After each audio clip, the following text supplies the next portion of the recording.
Saudar aos irmãos com a graça e a paz do nosso Deus. Amém.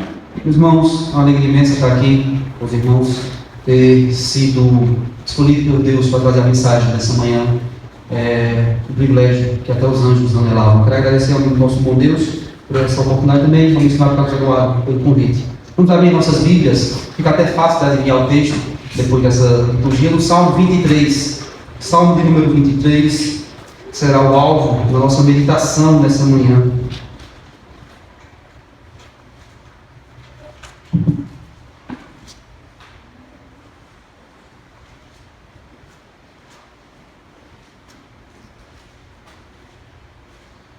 Salmo de número 23, Salmo de Davi. Todos os irmãos encontraram?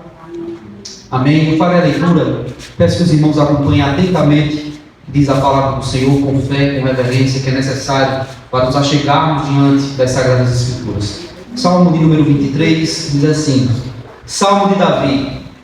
O Senhor é o meu pastor, nada me faltará.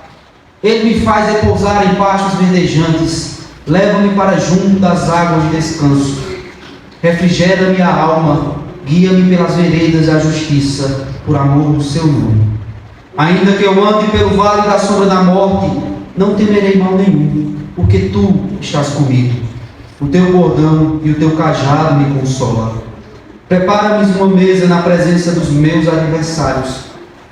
Unge-me a cabeça com óleo, meu cálice transborda.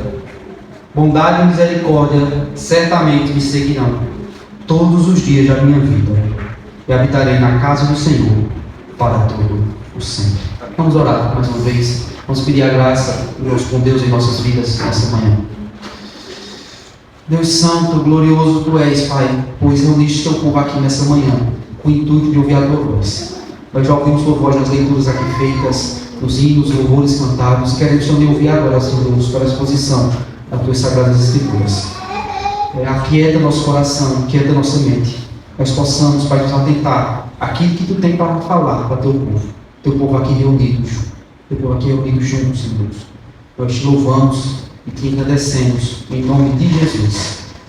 Amém. Meus irmãos, o ser humano, ele possui um desejo natural em se sentir seguro, um desejo natural em ter proteção em diversas áreas de sua vida. É comum pessoas buscarem por proteção financeira, fazendo investimentos seguros. Também é comum pessoas procurarem por proteção espiritual, buscando ajuda nas igrejas, nos conselheiros, também proteção no seu relacionamento, buscando uma pessoa que deixe se sentir seguro e faça se sentir protegido. Esse desejo de segurança ele permeia todo o ser humano. Quem não gosta de se sentir protegido? Quem não gosta de se sentir seguro? Quem não gosta de se sentir bem cuidado? Isso é um desejo natural do ser humano. Isso é um desejo que todos nós temos em nosso coração. É comum quando nós estamos em uma viagem, ou estamos na casa de alguma outra pessoa, e quando nós chegamos, enfim, em nossa residência, sentimos aliviados, sentimos protegidos. É uma sensação diferente do que quando estamos fora do nosso lar. Não é à toa, meus irmãos, que a segurança é um dos pontos mais prometidos nas campanhas políticas. É um dos pilares de todo bom político: saúde, educação e segurança. Todo ser humano ele quer se sentir protegido. Todo ser humano quer se sentir bem cuidado. E essa busca por segurança não tem nada errado em si mesmo. No país que nós vivemos é recomendado você proteger sua casa. Se você puder, coloque uma cerca elétrica, coloque câmeras de vigilância. Se você quiser também e puder ter condições, ande em um carro blindado. Tenha condições de proteger sua família. Tenha condições de proteger a sua vida. Mas o problema está em quando nós depositamos unicamente nessas coisas nossa segurança. Quando nós depositamos unicamente na força do nosso braço a nossa proteção. Quando nós confiamos nos muros altos, nas cercas elétricas, nos arames farpados, quando nós confiamos em seguranças armados, esse está o erro. Quando unicamente nós colocamos nessas coisas o anseio, a confiança na nossa segurança. E o salmista, nesse salmo, ele nos mostra em quem deve estar a nossa segurança, em quem deve estar o verdadeiro conforto, a verdadeira proteção. Ele fala aqui de Deus como um bom pastor. como um pastor que consola os seus no momento de dificuldade, que protege os seus no momento de luta. Ele fala como um pastor que, como disse lá em Lucas, que não deixará que nenhum fio de cabelo da nossa cabeça se perderá. Nós iremos meditar, meus irmãos, nesse texto. Nós veremos aqui as características de um bom pastor. Veremos o que aqui o salmista Davi fala sobre o bom pastor. Sobre o bom pastor que está pastoreando o nosso bom rebanho. Meus irmãos, o Salmo 23 é um dos salmos mais conhecidos, mais amados da Bíblia. Pessoas têm esse salmo decorado em sua mente. Muitas vezes tem versículos desses salmos gravados em quadros, gravados até em tatuagens em suas peles. Este salmo, meus irmãos, é um hino de confiança. É um hino de confiança e confia na proteção que Deus pode nos dar. Deus aqui que é descrito por Davi como um pastor que cuida do seu rebanho, que leva seus rebanhos por caminhos seguros e tranquilos. O salmista descreve aqui neste poema, ele descreve esse poema em um momento difícil de sua vida, um momento conturbado em que ele estava passando. E diante dessas muitas conturbações, ele se lembra que Deus está com ele a todo momento, que Deus o protege, o cuida e o guarda. O Salmo 23, meus irmãos, é um poderoso lembrete de que mesmo em meio às tempestades dessa vida, nós podemos encontrar paz e descanso em Deus, o nosso fiel pastor. Mas é preciso, primeiramente, antes de entrarmos no texto em si, entender o que era um pastor do período bíblico, o que era um pastor no tempo em que Davi escreveu esse salmo, pois hoje nós temos uma noção diferente. Para nós, pastor é apenas um líder religioso, que semanalmente vai adiante de um culto e expõe as Escrituras. Mas nos tempos de Davi, o pastor era muito mais profundo do que temos hoje em nossa mente. Na época de Davi, o pastor tinha uma grande importância para o seu rebanho, pois o pastor ele era responsável de cuidar das ovelhas. Ele era responsável de proteger o rebanho. Ele tinha que guiar elas, tinha que protegê-las de predadores, de dificuldades, tinha que cuidar das doenças, tinha que levar elas para se alimentarem em pastos verdejantes na cultura, no contexto de Davi, vivia numa região desértica. Não tinha pastos propícios em todos os lugares. O pastor tinha que conduzir as ovelhas. Ele tinha que cuidar de cada ovelha individualmente. Lembremos, como já foi citado aqui, lá quando Jesus fala com o pastor da parábola, ele reconhece meio a 100 que está faltando uma. O pastor, para reconhecer meio a 100 ovelhas que está faltando uma, tem que reconhecer cada uma individualmente. Tem que saber de cada necessidade delas, cada característica, e cuidar delas individualmente. Ele não cuida das suas ovelhas de boa. Ele cuida de cada uma delas, protege cada uma delas das dificuldades. Ele tem que saber quando ela está doente. Ele tem que saber quando ela está com fome, com sede, passando por dificuldades. Ele tem que conhecer a sua ovelha. O pastor também ele é responsável por manter a disciplina do rebanho. Ele não só cuidava, mas também mantinha a disciplina do rebanho. Manter elas juntas, unidas, longe dos caminhos tortuosos, dos caminhos que levassem elas para distante do poderoso e glorioso rebanho. Sem um pastor, meus irmãos, as ovelhas ficariam perdidas, vulneráveis a predadores, doenças e outros perigos, e poderiam se dispersar, se perderem suas vidas. Por isso, o papel do pastor, meus irmãos, era fundamental para um rebanho. E o papel do pastor para o rebanho celestial, ele é mais fundamental ainda, como Davi usa aqui. Meus irmãos, já vi, ele não fala de algo que ele não conhece. Ele não usa essa figura de linguagem aqui apenas de forma intelectual. Não vou falar que Deus é um pastor, eu vou falar dele como um pastor. Ele viveu. Lembre-se que antes de Davi ser o grande rei de Israel, ele foi um pastor de ovelhas. Ele foi um pastor de ovelhas. Ele conhecia cada função que ele aqui expressa. Cada atribuição que ele aqui descreve nesse salmo, ele conhecia particularmente. Não é uma coisa apenas teórica, não está apenas na sua mente, mas ele viveu, vivenciou cada momento desse. O servo do Senhor, William Mendes, comentou o seguinte acerca disso. Houve um tempo em que o próprio Davi era um pastor.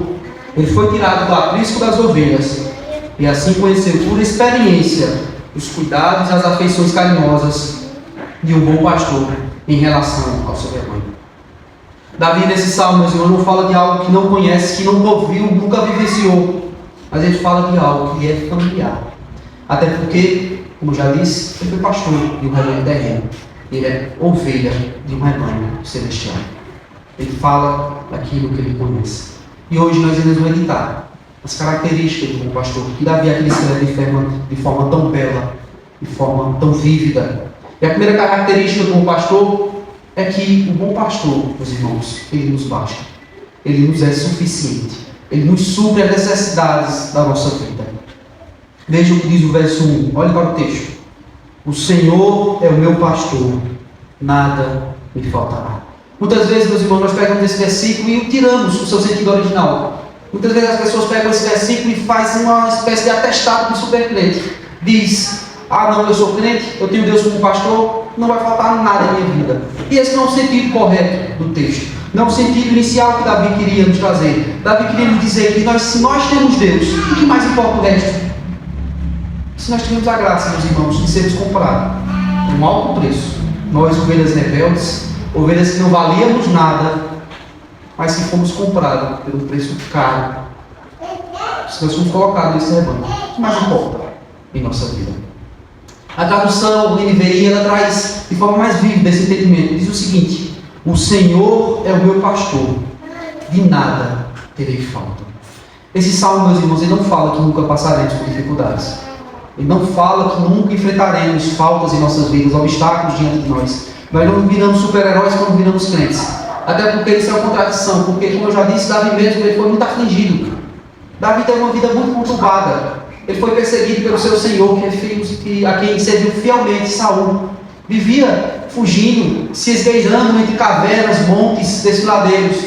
Ele também teve dificuldades em sua família, perdeu filhos. Um filho lhe perseguiu, querendo tirar a vida para usurpar seu trono. Davi teve problemas espirituais com o pecado. Davi foi muito conturbado. E eu errar arriscar dizer que mais conturbado que qualquer um de nós aqui presente.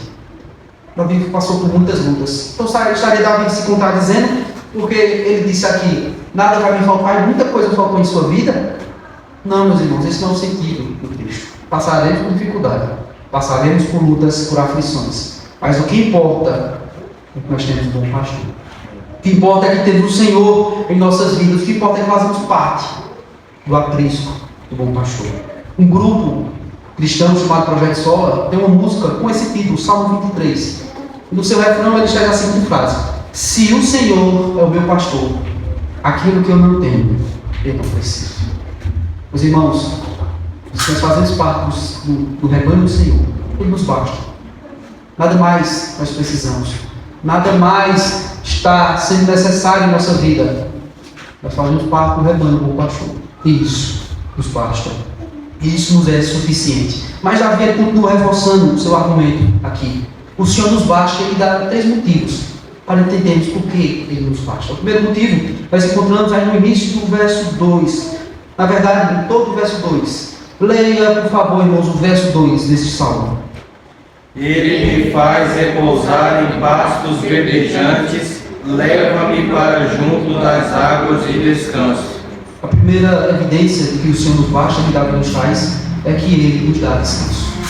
Veja, lembre novamente da figura do pastoreio no tempo bíblico de Davi. Na região em que Davi habitava, desértica, uma região onde não tinha água em abundância, não tinha pastos em todos os lugares.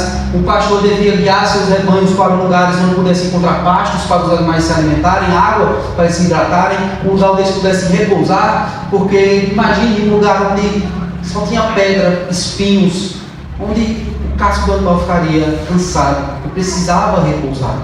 E essa figura que Davi nos traz aqui, de Deus nos guiando para esse descanso físico, nos guiando para esse descanso onde nos dará alimento verdadeiro, onde nos fará repousar nos pastos verdejantes, onde nos fará repousar nas águas de descanso. É isso que Davi quer nos falar. O Senhor nos dá o descanso físico. O Senhor nos dá o descanso necessário em nossa vida. Ele não apenas nos salva, mas Ele nos descansa, nos dá vida, eterna. Esse é o primeiro argumento que Davi nos traz. Por que o Senhor nos basta? Porque o Senhor nos é suficiente. E o segundo argumento, nós encontramos no início do verso 3. Peço que a igreja leia, por favor, até o ponto. Refrigera a minha alma. Veja, nós falamos pelo ponto que o Senhor nos basta, que o salmista, o Senhor nos dá repouso físico. O Senhor nos dá repouso, levando para locais onde não podemos alimentar, repousar, junto das águas de descanso. E agora ele fala do refrigério da nossa alma. É o repouso espiritual. Ele nos dá a saciedade em nosso espírito. Veja, nós temos que ter em mente aqui novamente, sempre vamos estar voltando para essa figura do pastoreio no período bíblico. Veja, Davi está falando aqui como se nós, ovelhas, esse rebanho, estivessem caminhando para esses lugares de descanso. E de repente, olhamos para o lado e vemos um caminho largo, um caminho frondoso, um caminho que parece encurtar a nossa dificuldade, um caminho que parece estar mais próximo ainda dos pastos verdejantes. Nós deixamos de seguir o bom pastor e entramos nesse caminho.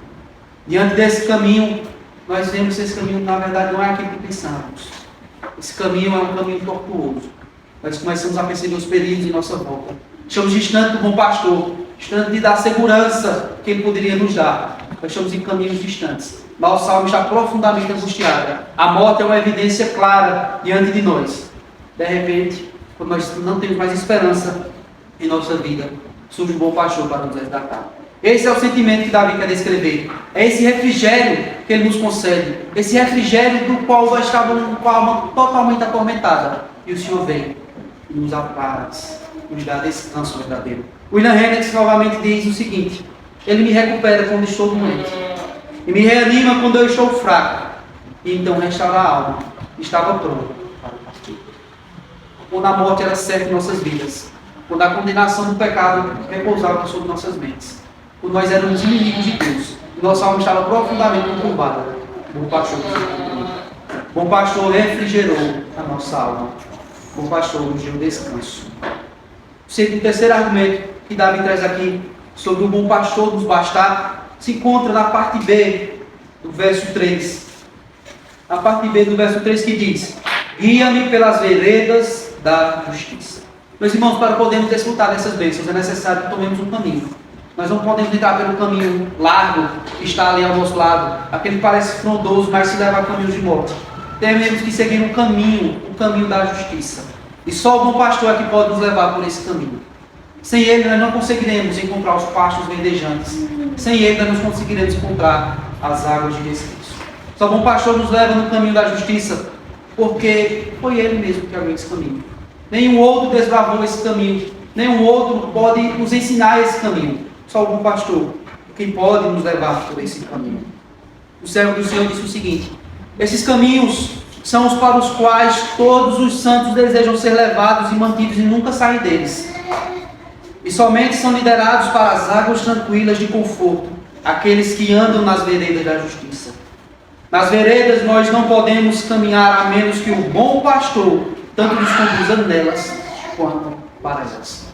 Não tem como, meus irmãos, trilharmos esse caminho. Não tem como termos o refrigério da alma.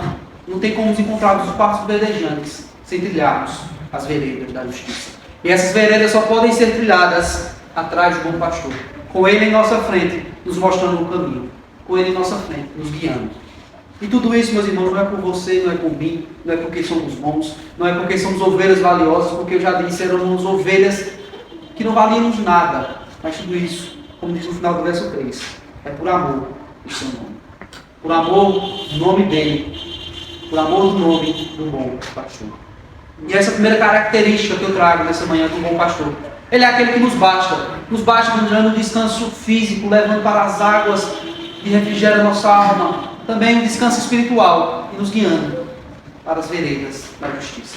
O bom pastor, ele nos basta, ele nos é suficiente. E aplicando para nossas vidas, meus irmãos.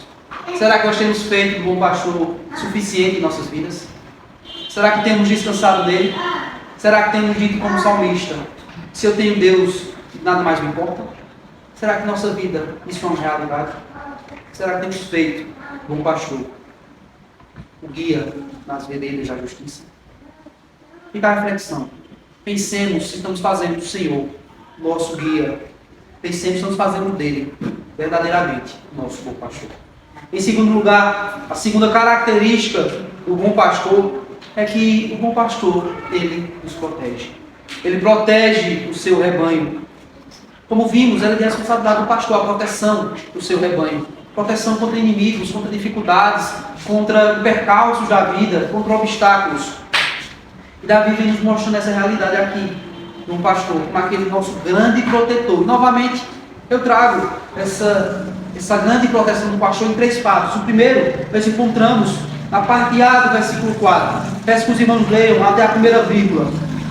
Ainda que eu ande pelo vale da sombra da morte, não temerei mal nenhum. Veja, o bom pastor, ele nos protege, primeiramente, nos dando segurança. Meus irmãos, só alguém que está realmente seguro naquele que o guia pode falar, como o salmista diz aqui: ainda que eu ande pelo vale da sombra da morte. Vale esse onde a morte é evidente, é clara, não é uma certeza, onde o mal parece prevalecer, onde o bem parece ser subjugado. Nesse vale onde a iniquidade está sendo erguida. Ele diz: ainda que eu ande por esse vale, eu não tenho mal nenhum. Ele tem segurança no Senhor, porque o Senhor o protege, porque o Senhor cuida dele. Ainda que ele estivesse sob a detenção da morte, tivesse recebido a sentença da morte, e tivesse toda a razão do mundo para olhar para ele mesmo, como um homem que está prestes a morrer, ele ainda estaria tranquilo. E não é à toa, meus irmãos, eu sou um amante de biografias cristãs. E sempre que eu leio uma biografia, vejo os exemplos dos cristãos no passado, eu fico admirado. Como esse servo do Senhor tinha coragem. Como esse servo do Senhor era corajoso.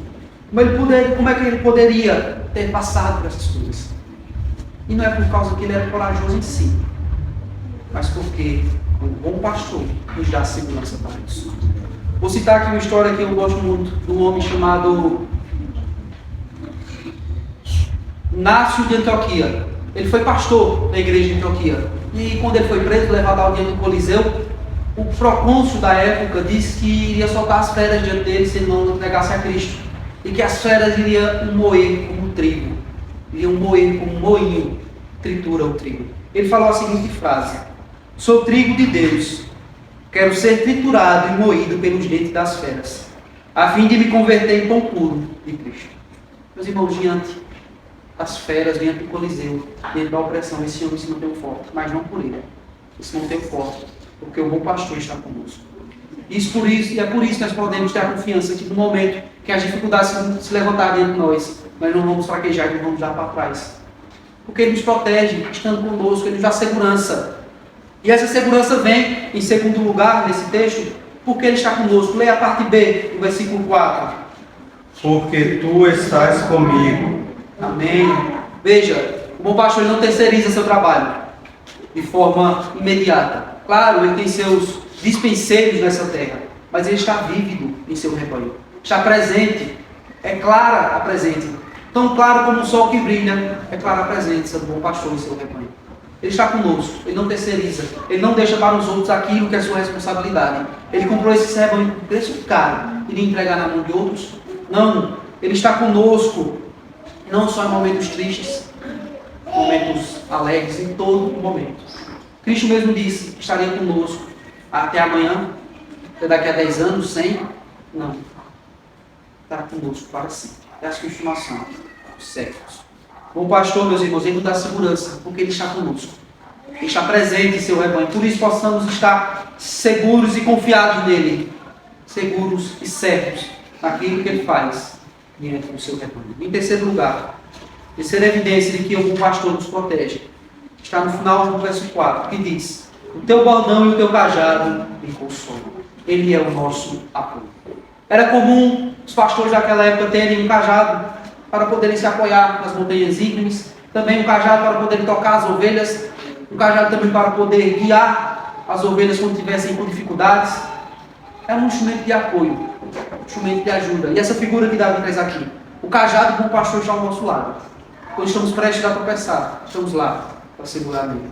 Quando estamos prestes a cair, ele é o nosso apoio. Mas não somos apoio quando estamos a cair, quando estamos a nos desviar, ele nos coloca de volta no seu bom caminho. Nós podemos pensar: como eu queria esse cajado ao meu lado.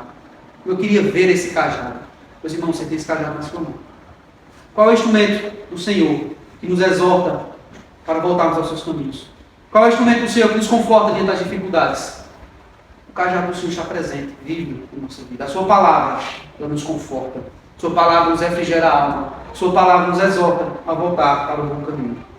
E essa, meus irmãos, é a característica, a segunda característica do pastor. Ele nos protege, porque ele nos dá segurança. E essa segurança só vem porque ele está conosco, presente no rebanho, nos dando apoio, com o seu bordão, com o seu cajado. E a terceira e última característica do bom pastor que eu trago nesta manhã é que o bom pastor, meus irmãos, Ele nos honra. Meus irmãos, pense bem. Você acha que nós já éramos merecedores de qualquer coisa que eu já disse até aqui? Você acha que qualquer um de nós merecíamos todo esse cuidado? Primeiramente, merecíamos nem ser comprado por esse rebanho. Quanto mais sermos cuidados da forma que estamos vendo aqui. Agora, dentro de tudo isso, ele ainda nos honra. Quando passamos pelo vale da sombra da morte, quando adentramos os pastos verdejantes, ele estará lá, nos honrando. E a primeira honra que ele nos traz é preparando o banquete para nós. Veja, o versículo 5, parte inicial diz: prepara-me uma mesa na presença dos meus adversários. Passamos por aquele caminho tortuoso, longo, difícil, chegamos aos pastos verdejantes. Quando lá chegamos, tem um banquete nos esperando. Símbolo de honra que nós não merecemos. O próprio bom pastor prepara um banquete. Não é um banquete velado, escondido. É um banquete diante daqueles que nos perseguiram, diante de todos aqueles que nos afligiram nessa vida, todos aqueles que no vale da sombra da morte tentaram nos derrubar, estiveram lá presenciando. E não é um banquete qualquer, é um banquete farto, pois o final do versículo 5 diz que o meu cálice transborda. Sinônimo de fartura desse banquete. Não tem como, meus irmãos, não ler esse versículo e não lembrar daquele dia glorioso, onde nós poderemos finalmente sentar na presença do bom pastor, no qual os anjos nos servirão. Desfrutaremos da boda do Cordeiro, dessa grande refeição. Estaremos finalmente em casa, com aquele que nos cuida, aquele que nos protege, aquele que nos leva em caminhos tortuosos até os pastos verdejantes, diante dos inimigos que tantas vezes nos afligiram. Diante desse banquete, meus irmãos, ele nos honrará, servindo uma ceia farta. Mas as honras não param por aí. As honras não param desse banquete. O texto continua dizendo que ele vai nos ungir a cabeça com óleo.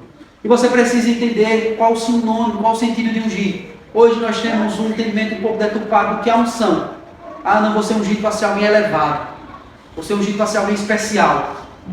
Fulano é ungido, então o que fulano falar é lei. Não, meus irmãos, unção no tempo era separação. Era separar para um propósito. O sacerdote, quando ele era posto no seu cargo, ele era ungido. Porque era Deus dizendo: me separei para este ofício. O rei, quando ele também ia ser assunto ao trono, ele também era ungido. Era Deus falando: me separei para este ofício.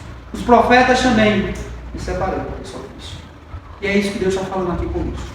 Ele vai nos ungir, falando: todos separando minhas ovelhas dos bodes, o trigo do joio, os iníquos dos justos. Ele vai nos ungir, meus irmãos, nos honrando. E a Assunção tem também esse nome de proteção. Pois, não vou fugir do contexto do Salmo. Era comum os pastores daquela época passarem óleo na cabeça dos seus animais para proteger de incêndios. Deus está falando que nos separou, está nos protegendo, está nos ungindo, está nos honrando novamente diante de todos aqueles que nos perseguiram. Não é nada velado, não é nada oculto. Tudo na presença de todos. A Bíblia diz: todo mundo verá, toda língua confessará. Aquele glorioso dia que rasgar os céus não vai ser velado como muitos pensam. Será claro e público para todos, que todos possam ver. E, em último lugar, a última honra que o pastor nos traz é que ele nos prepara um lugar na casa do Senhor. Peço que os irmãos leiam o verso 6, por favor. Bondade e misericórdia certamente me seguirão todos os dias da minha vida, e habitarei na casa do Senhor para todo sempre. Meus irmãos, se nós chegássemos até o último ponto, e o bom pastor olhasse para nós e dissesse assim: vou embora, acabou, não tem mais nada para você, já estava bom demais. Já era graça demais para todos nós. Já era deleite demais poder habitar nos pastos verdejantes até onde chegamos. Mas não ficaremos ali. O texto nos diz que ele nos prepara um lugar na casa do Senhor. Ele nos prepara um lugar na casa do nosso Deus. Ele nos honra, meus irmãos, fazendo adentrar no lar celestial. Ele nos honra fazendo adentrar os portais eternos, como diz o Salmo 24, que vem logo após. Meus irmãos, e só um bom pastor pode preparar esse lugar. Só um bom pastor pode fornecer essa moradia para nós. Só um bom pastor pode nos dar morada na casa do Altíssimo. Esse é o terceiro aspecto, terceira característica do bom pastor. A terceira característica do bom pastor é que ele nos honra nos proporcionando um banquete que nos exaltará diante dos nossos inimigos. Ungindo nossa cabeça, nos separando dos maus, separando aqueles que são seus, aqueles que não são seus. Ungindo nossa cabeça como um sinal de proteção e preparando um lugar na casa do Senhor. Meus irmãos, não é novidade para ninguém. E o próprio Cristo é esse bom pastor. Davi, talvez não tinha a intenção de aplicar a Cristo. Talvez não tinha a intenção de, na sua cabeça, quando escrever esse salmo, de falar diretamente de Cristo. Mas esse salmo se acomoda perfeitamente a Cristo. É como uma roupa que só cabe nele. Mas ninguém pode ser posto no lugar desse bom pastor. Pois, como eu já disse um dia, Jesus é o bom pastor que deu a vida pelas suas ovelhas, que as conduzem nos pastos verdejantes. Ele é aquele que nos honrará naquele dia, onde, quando ele voltar, ele vai dizer: vinde benditos de meu Pai, entrai nas moradas eternas. Ele é aquele que nos protege, é aquele que prometeu, que disse que estaria conosco todos os dias, até a consumação do céu. Ele está presente conosco. Esse salmo é uma roupa perfeita para Jesus, o nosso Senhor. Aplicando para nossas vidas, já concluindo, será que nós temos confiado, entregado nossas vidas ao bom pastor? Será que temos repousado nos pastos que ele nos proporciona? Será que temos ansiado por esta volta, por esse regresso, onde ele nos honrará? Será, meus irmãos, que nossa vida tem sido seguindo esse bom pastor que vai à frente? Será que temos sido ovelhas boas que está nos seguindo? Ou será que temos sido aquelas ovelhas que estão nos desviando pelos caminhos e é necessário a gente buscar, nós possamos seguir a Cristo, o bom pastor. Possamos seguir a Ele. E assim nós poderemos entrar nas moradas celestiais. Nosso Senhor possa nos abençoar, possa aplicar a sua palavra no nosso coração, possa dê graça. Nós possamos viver, seguindo o rebanho do bom pastor que vai à frente, cuidando de cada um de nós, de forma amorosa, cuidadosa, de forma inigualável. Vamos orar?